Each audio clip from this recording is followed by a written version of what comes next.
We got you. All right.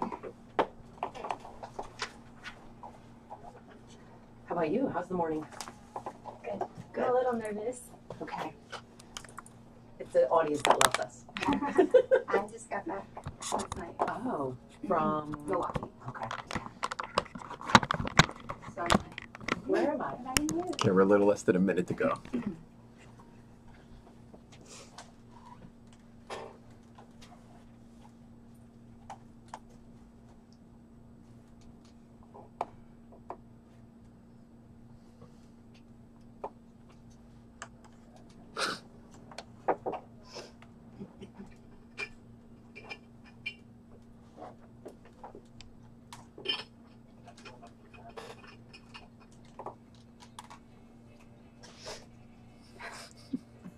you serious?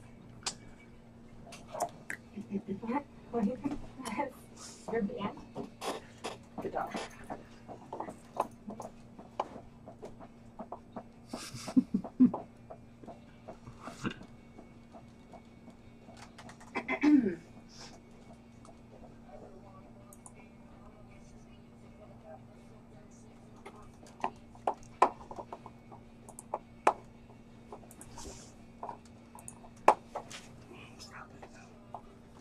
You gotta stop it.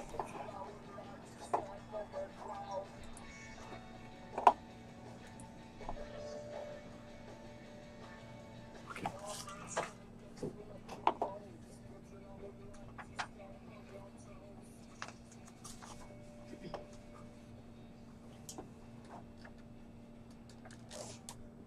Good morning and welcome to Dateline New Haven.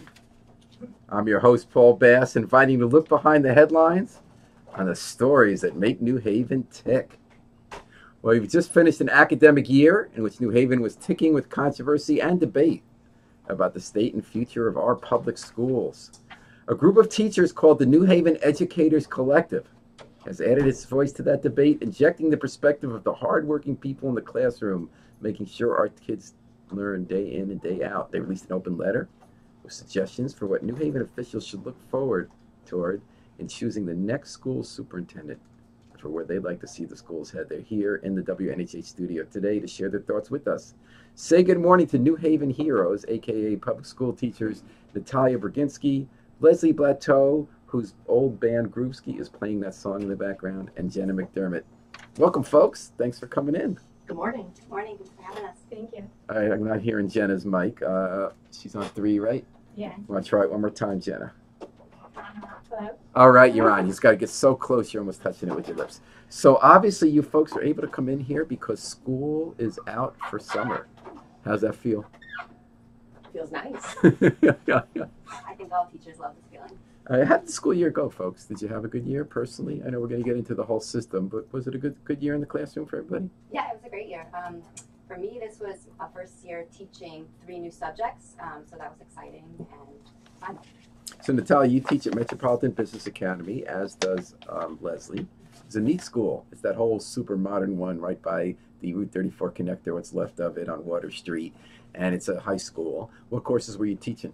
I was teaching a 10th grade contemporary law class, journalism, and American studies. Oh wow, those sound like great courses. I didn't get to take courses like that till college. Me And too. and Jenna, what school do you go to?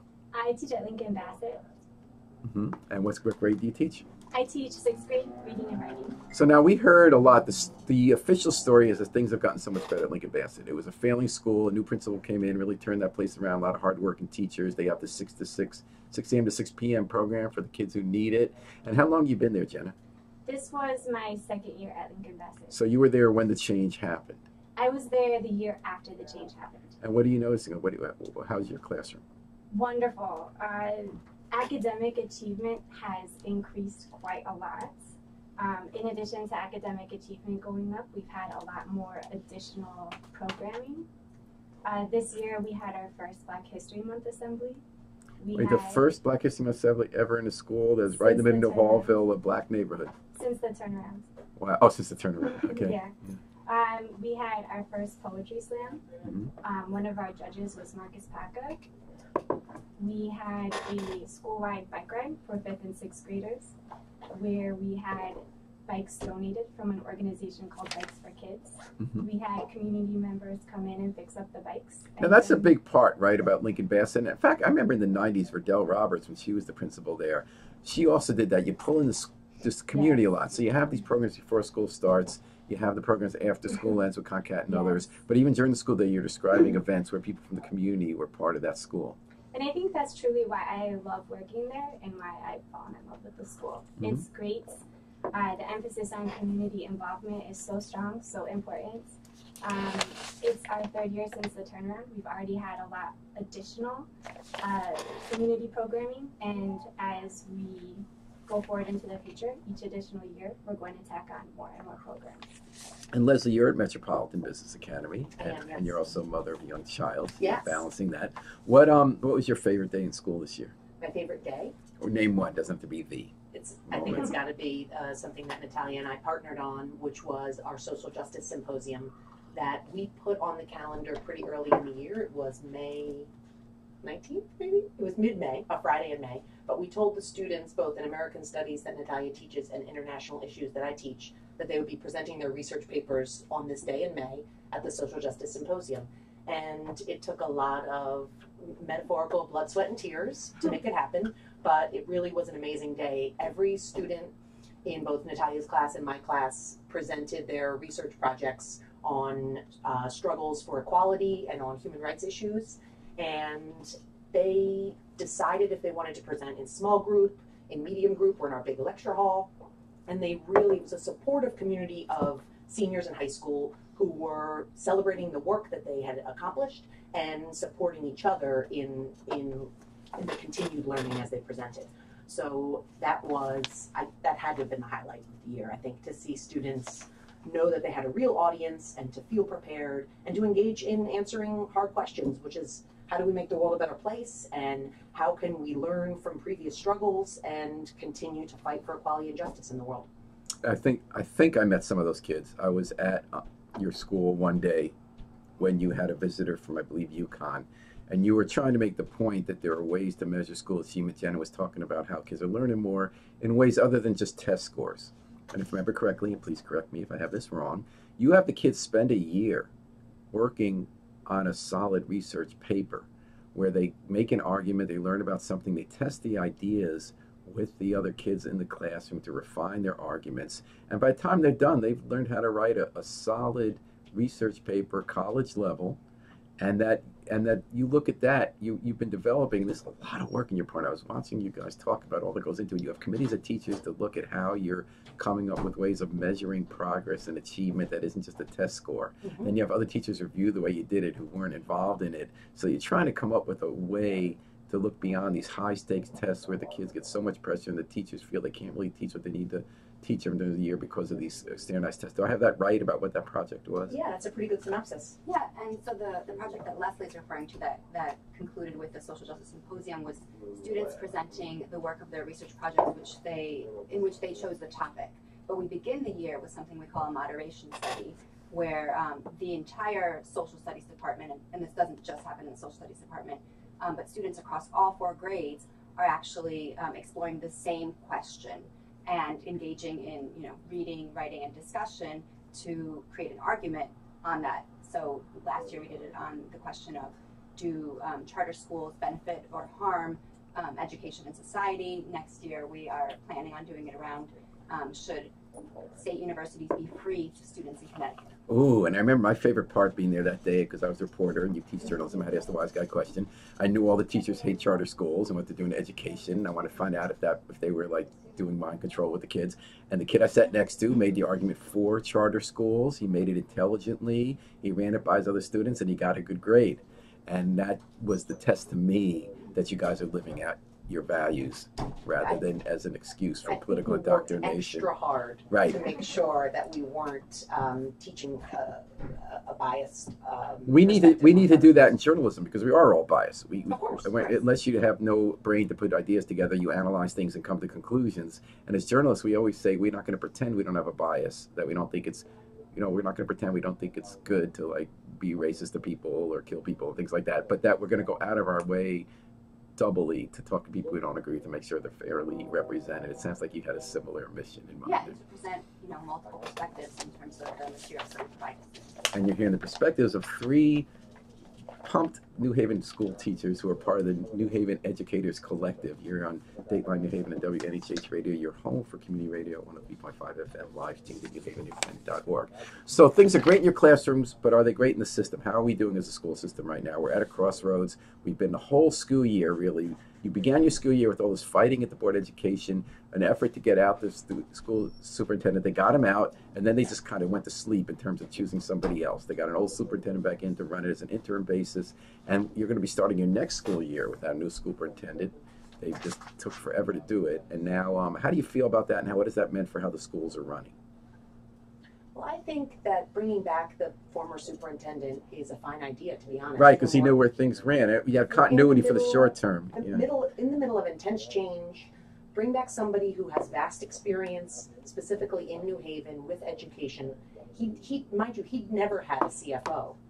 Chief Financial Officer. He ran the budget himself. And he knew where everything went, and he knew how to put out fires. And he's really working hard to try to right the ship. And I think that's what the district needs on the short term, is somebody with direct knowledge of New Haven, and obviously a love of the district and the teachers and the students, and really a focus on teacher strengths, the system strengths, and young people's strengths, and trying to promote positivity both at central office and in the schools. So that overall, that's a good thing.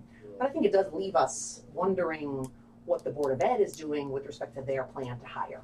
And I think that's why the New Haven Educators Collective jumped in to say we wanted to put our 2 cents in with respect to the person that they're going to decide to put in charge, hopefully for the long term. Did you feel it was right for them to get rid of Garth Harries as the superintendent? Were you okay with that? I think we were okay with that. As evidenced in the letter, we want somebody with experience in education and public education. We want somebody who is not necessarily not necessarily, let's rewind. We want someone who's not supported by some of the efforts that are more focused on privatization. You don't want to front for the charter schools. You don't want someone who went through his training in the charter schools, a perspective in charter schools, who brings in people from the charter school network. Yeah, cut to the chase for us, Paul. Thanks. Yeah. So it was that kind of thing. It was the lack of public school classroom experience. And like you said, a front for privatization. That's not something that our public schools need. And this narrative of failing schools and privatizers are going to come and fix everything has been proven wrong, and it's not what we need in New Haven. How did you feel when the board almost approved a new charter school for African American boys with the Reverend Boise Kimber? That got shut down at the end. With leading the charge was the student rep on the board, Coral Ortiz, who we're going to be hearing a lot more about her in the future. Absolutely. Were you guys following that at all, Jenna? Did you have a feeling on that? I think more than anything, I was incredibly impressed by Coral Ortiz. Her bravery, her sense of compassion, and her ability to speak up when it was necessary. I was very, very impressed. Did you feel that you wanted that school to happen? Did you ever care about that school? I think there are schools in New Haven that are focused on students who have specific needs. These schools exist already. So what we really want is an investment in these schools that already exist, and specific training for the teachers who are committed to New Haven Public Schools so that they can serve their students, the majority, or not the majority, all of their students, not a specific niche in a specific charter school that's for specific subgroup of students. Okay. So now you have a group called the New Haven Educators Collective. I know I've seen you've had events at Cafe 9. Maybe that goes back to your Groovski roots. I don't know, like melding those. But when did this group come about, and how many people are in it, and who are they, and why are they doing what they're doing? So the group's been around for about 4 years, and we have a core membership team of about 10 people who are all teachers in New Haven Public Schools. Although, our membership is obviously much larger than that.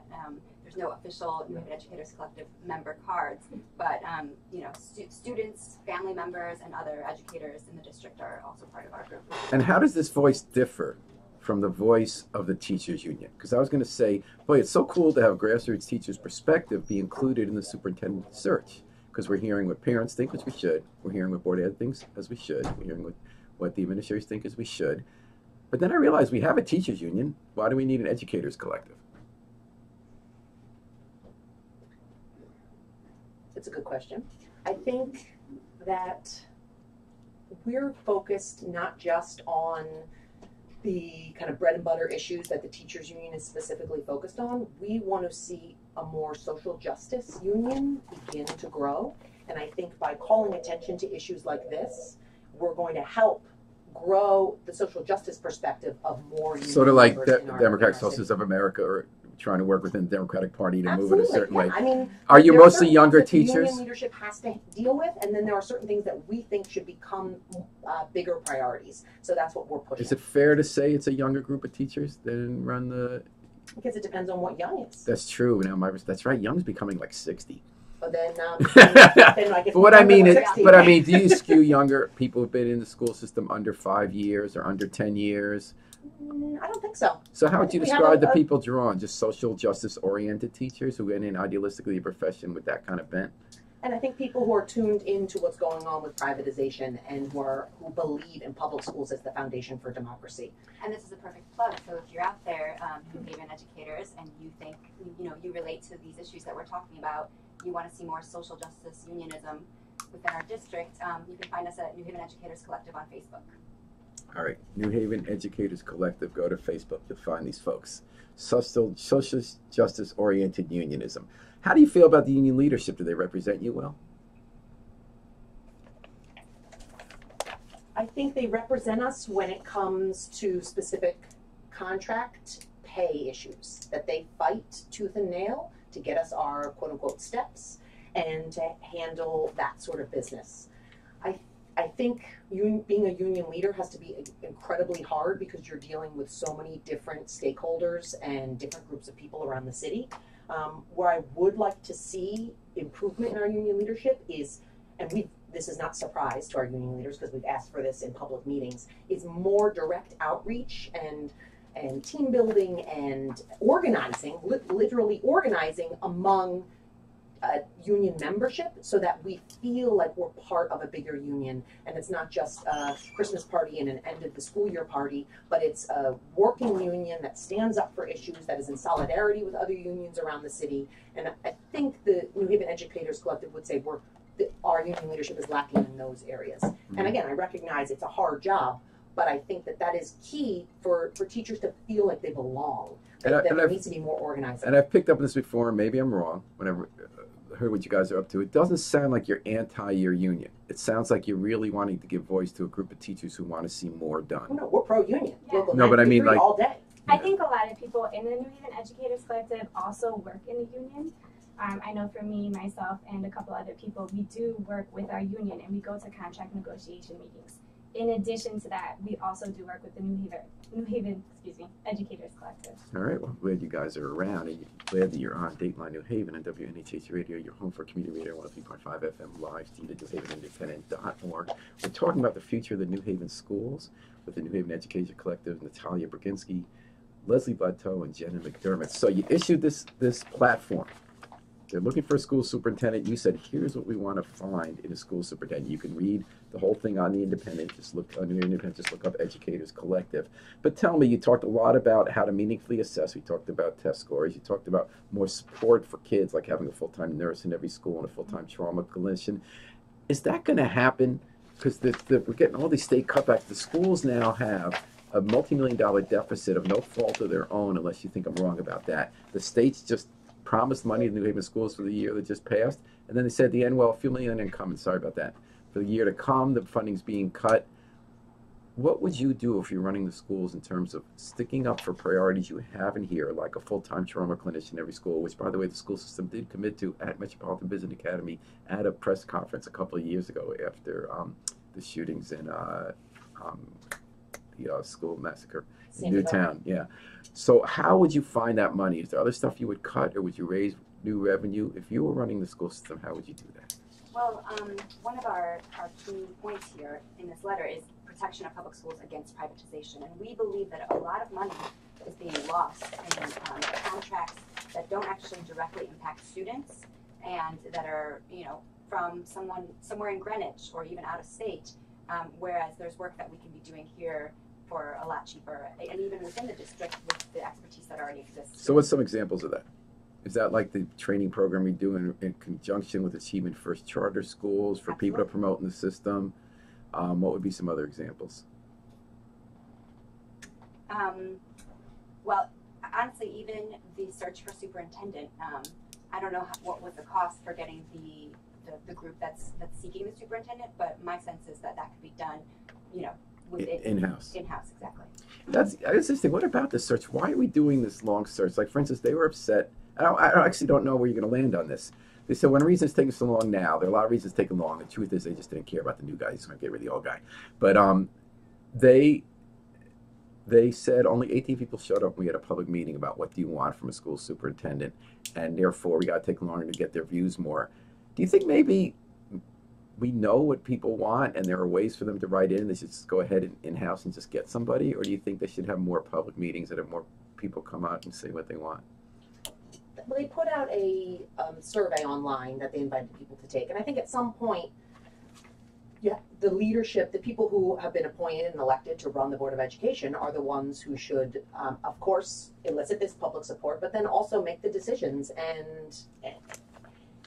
And I think, in addition to that, be as transparent as possible as they're making these decisions. I think a lot of times people don't necessarily have time to attend. A lot of people I know have done the survey, but people want to know what the process is, how long is it going to take, are they giving priority to local people, how many rounds are there going to be. So those kinds of specifics, if they could pull back the curtain, I think they'd get a lot more trust from the public at large. I think it's incredibly important to engage stakeholders and to do that in person. I think one thing that they could improve is publicizing these community meetings. Yeah, we got a frantic email saying, we forgot to publicize this. Can you put it on your website? Like in 2 hours is this meeting? Yeah. There you go. What about, you talked about, let's get back to assessments. I'm always interested when you guys dealing with this because I think that's one of the big challenges now in public education. I think there are all sorts of words for portfolio assessments where you judge work people have done over time rather than tests. You're talking here about teacher-created assessments, professional development of teachers to create and evaluate assessments, limiting the hours spent on standardized tests, and informing students of their rights to opt out of tests. Tell me a little more about that, how you would carry that out. Well, I think it goes first and foremost by allowing the teacher to be the expert in the room and believing that teachers are the experts in the room. And I think it connects to what Natalia brought up, that if we're doing a lot of outside expenditures on test prep materials and specific canned curriculums that are things that students aren't necessarily going to remember, or instead, if we could really invest in the teachers whom we're already paying, who we're already giving benefits to, and allow them to do what they've been hired to do, allow them to do what they're trained to do, and let them create long-term and short-term assessment, that because through those measures, teachers will be able to learn the most about their students and what their students are learning or not learning.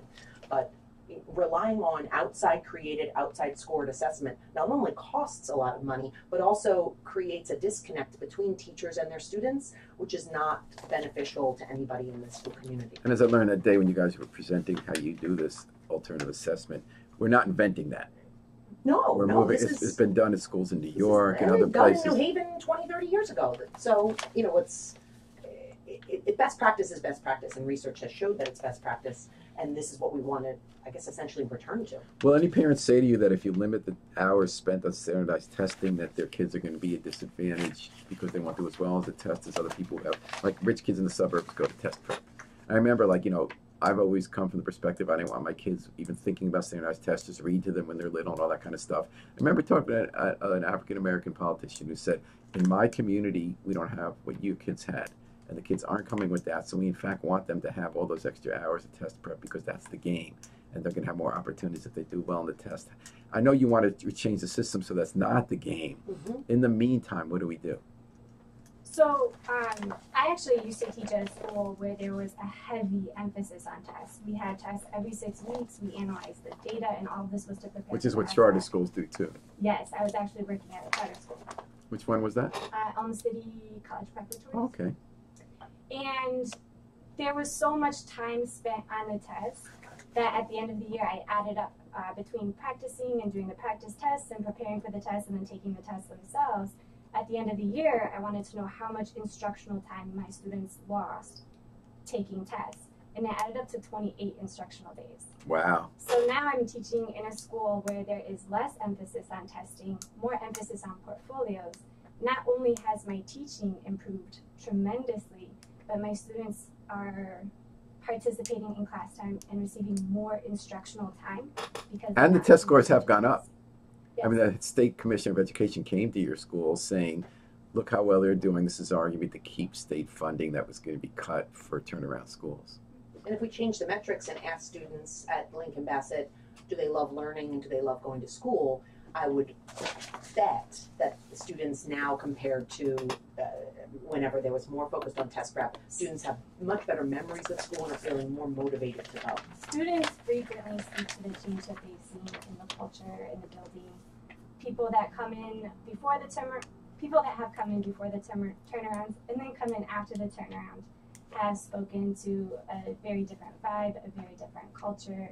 It's much more positive, much more healthy, and there's a great emphasis on the whole child. You talk about restorative justice practices, and tell me if I'm describing these right. There's been a program to do that in New Haven schools where if a kid's acting out, he or she is heading toward a lot of trouble with the law, going out of maybe getting kicked out of school, that there are ways to try to keep the kid in school by working with him or her about the violation. You did this, you disrupted class, here's a way you can make up for it, understanding what the kid did, doing some extra project with the, first of all, apologizing, working with the teacher to make up for it, and try to keep kids in school as part of a broader effort, like with USTAT, to have that happen with the cutting suspensions. Are they on the right track? First of all, did I say it right? Are they on the right track with restorative justices in New Haven? You hear officials touting that all the time. Is there more that needs to happen? I think restorative practice is happening in different ways in different classrooms and different schools across the district. But for restorative justice practices, for the system to actually be in place, it needs to, there's a lot more that needs to be done. So teachers need more training, right? That's number one. Number two, we need actual staff members to conduct restorative justice practices with integrity. There needs to be a full-time staff person at each school who can oversee that, because to do it properly, you know, you have to be conducting conferences regularly with students and their families, and a teacher can't possibly do that on top of their workload, and I don't think an administrator can either, unless their job is devoted to this. I wonder where the money's going to come from. Gotta go with those standardized testing money there. Yeah. We could save a lot of money on standardized tests. So and what money also, did we I think spend on standardized tests? What kind of money did we spend for that? We should have done our homework. Oh, it's okay. Just give me a general. I really don't know. But there is money spent on standardized testing programs. Absolutely. Correct. But this would be a state level decision if they decide to not go forward with standardized tests. I mean, they did do it at the high school level. Oh, you're saying don't even hold the standardized tests? Yeah. Okay. Don't mandate them anymore, and then use that money for other. Okay, I got that. Yeah. Now, let's talk about guidance counselors. It's not just a money issue, right? So what we heard, and in fact, again, Carl Ortiz was one who brought this to the fore. Students feel they're not getting the help from guidance counselors that you get in other school systems, that the guidance counselors change very often. They have huge workloads. They might be people who care a lot, but they just don't have the time for you, and they haven't gotten to know you. You have 4 or 5 guidance counselors that, you know, through your high school career. How do you see this affecting the kids, and how do you see fixing it? So I think the guidance counselors absolutely care about their students, but they're feeling pulled in 1,000 directions. An example of something that we spend money on that I don't think we need is Naviance. But I recognize Naviance is used. What is Naviance? Naviance is an online platform that does a variety of things. It connects students to the common application. So that's one thing that it does to help students apply to college. However, there's all kinds of data collection going on with Naviance, where students are being asked to sit in front of computers and do survey inventories and different goal settings that they could very well do in an advisory setting or with a homeroom teacher. It's taking students away from adults who care about them and putting them in front of computers at a cost to the district. In addition, guidance is really scrambling frequently to manage the data coming out of Naviance, which, again, maybe I'm old-fashioned, but I see the relationship between the student and the adult as the most important thing, and things that are barriers between that, like computer programs, are things that we don't need. Our students know how to use computers. They're quite adept with technology. I think that it becomes a barrier between students and the adults who care about them when we're focused so much on that. I love that the Silicon Valley execs send their kids to a school where they don't even use computers till 6th grade or Bingo. something. Well, you guys have so much positive to say about the schools and so many great ideas about how to make them better at this transitional moment. Any parting words from the New Haven Educators Collective on what you hope will happen when you have your wonderful summer off, you're all rested and ready, and you return in the fall? What do you hope to see in the classroom? we're ready to see our students again and to see our new students, meet our new students. It's always an exciting thing. Yeah, look out for Metro's school newspaper, the Metro Monthly. That's something I'm excited for. Looking forward to that. All right. I also am really excited to meet my students. I go down to the 5th grade and the 4th grade to meet the students a little bit before they come to me in the 6th grade. There are some awesome, strong personalities down there, and I'm super excited to have them in my class and to read what they write and to read what they think. And I can't wait. Well, thanks for the work you do. I do think you're our heroes, public school teachers, and you do a great job. Thank you, Paul. And thanks for adding your voice to the public debate. Thanks for having us. Thanks for joining us today in Dateline New Haven. Thanks to our guests, Natalia Berginski, Leslie Blateau, and Jenna McDermott. We're going to take it out with the Afro-Semitic Experience performing I Wish I Knew How It Would Feel to Be Free from the group CD A Plea for Peace. Now, we know what it's like to be free. We just got to remember to book our flight. Book your flight with us all day and all night long here at WNHH, New Haven's home for community radio.